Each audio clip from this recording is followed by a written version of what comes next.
un'allegria, un tesoro, Se capovolgi il mondo, trasmetti la gioia. È lo slogan dell'evento Giovani in Festa, che radunerà circa 3.000 giovani domani, 1° maggio, a Palma di Montechiaro.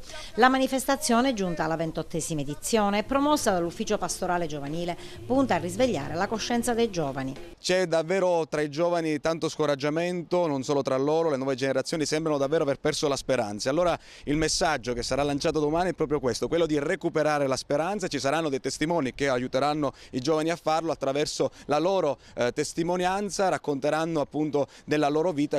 Sono dei giovani e meno giovani che attraverso la fede hanno appunto riscoperto la speranza. Momenti di riflessione e di preghiera che si giocano con ospiti d'eccezione. Sì, ci saranno tanti ospiti, sicuramente tra loro spiccano i nomi di Ania Golezinovska, che era tra coloro i quali partecipavano alle feste di Arcore con Silvio Berlusconi.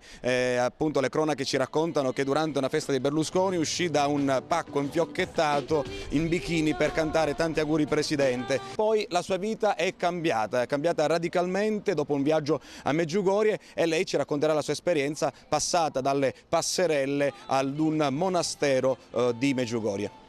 Poi ci sono anche altri ospiti, abbiamo la presenza di Don Roberto Di Chiera della comunità Nuovi Orizzonti di Roma. Anche lui è passato da una storia davvero difficile, era uno spacciatore, era un ladro e adesso è diventato un sacerdote. Poi ci saranno altri ospiti che parleranno della legalità. Quest'anno c'è molta attenzione perché appunto la Chiesa Agrigentina è in cammino per la beatificazione del giudice Rosario Livatino. Novità di quest'anno sarà il Gaudium Village.